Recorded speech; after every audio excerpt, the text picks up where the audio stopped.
से आपकी मुलाकात हुई, किन मुद्दों पर चर्चा हुई, सीट बंटवारे की मौजूदा नहीं, मुझे जिम्मेदारी माननीय खड़गे साहब, माननीय चिन्नीथाला जी, उन्होंने और एआईसीसी ने मुझ पर जिम्मेदारी डाली कि कुछ ऐसे निगोशिएशन होते, डायलॉग होते, करना चाहिए, संवाद करना चाहिए कि जो माननीय उद्धव जी के साथ करना चाहिए, माननीय पवार साहब के साथ करना चाहिए। तो ऐसे सारे मुद्दे होते हैं कि हमारे म्यूचुअल अंडरस्टैंडिंग से कुछ चेंजेस हो सकते हैं, तो वो करने के बारे में है। कुछ ऐसे है कि हमारे प्रोग्राम हमें लेने हैं स्टेट में, जिसमें राहुल जी रहेंगे, खुद राहुल जी रहेंगे, उद्धव जी रहेंगे, पवार साहब रहेंगे, तो उसके बारे में क्या कर सकते हैं, कौन से टाइम पर लेना चाहिए, डेट क्या होनी चाहिए, ये इस पर सब चर्चा हमने की है। हमें जो कुछ और भी गारंटीज देना है, जाहिरनामा हमने निकलना है, इसके बारे में भी मैंने चर्चा की है। तकरीबन 5 सीट उन्हें मिलनी चाहिए, क्या उस पर भी चर्चा हुई है? क्या सपा ने जो इस पर चर्चा माननीय पवार साहब और हम करने वाले हैं। मैं 3:30 बजे माननीय पवार साहब को मिलने वाला हूँ।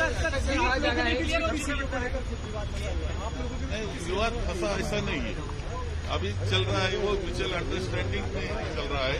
थोड़ा सा मुंबई के बारे में जो चर्चा है कि 2-3 सीट के बारे में चर्चा चल रही है। एक सवाल ये बताया जा रहा है कि हरियाणा पैटर्न को रिपीट करते हुए आगे से जो है वो महाराष्ट्र में खास प्लान लेकर जाएगी, स्ट्रैटेजी लेकर जाएगी। आपको लगता है कि संघ के किसी भी प्लान का फायदा बीजेपी को पहुंचेगा? ऐसा है कि हमें बीजेपी मालूम है, आरएसएस मालूम है, उनकी कुटिल नीति में वो प्रसिद्ध है, ये भी मालूम है। तो ये महाराष्ट्र है, ये शाहू फुले आम्बेडकर का महाराष्ट्र है, ये भी ध्यान में रखना चाहिए। किसी भी ऐसे कृति वो जो करेंगे उसको हम फंसेंगे नहीं, हमारी जनता फंसेगी नहीं, महाविकास आघाड़ी के साथ में रहेगी। सर, अब तक कितनी सीटें क्लियर हो चुकी है उस बारे में थोड़ा सा क्लैरिटी दे दीजिए। 288 में नहीं, ऐसा है कि अभी म्यूचुअल अंडरस्टैंडिंग चल रही है, कुछ मुंबई के बारे में थोड़ी सी चर्चा हम तो कर रहे हैं, उसमें भी फिर एक बार बैठना पड़ेगा हमें और उसमें भी कुछ न कुछ हल निकालेगा। तीनों दलों में से कोई एक पार्टी 100 सीट पर लड़ेगी, आप लोग का कांग्रेस का प्रयास है? अभी तक टोटल की नहीं हमने सब सीट। सर, राहुल जी की नाराजगी की खबरें कल से आ रही थी कि ये बिल्कुल गलत खबरें है, कोई नाराजगी नहीं है।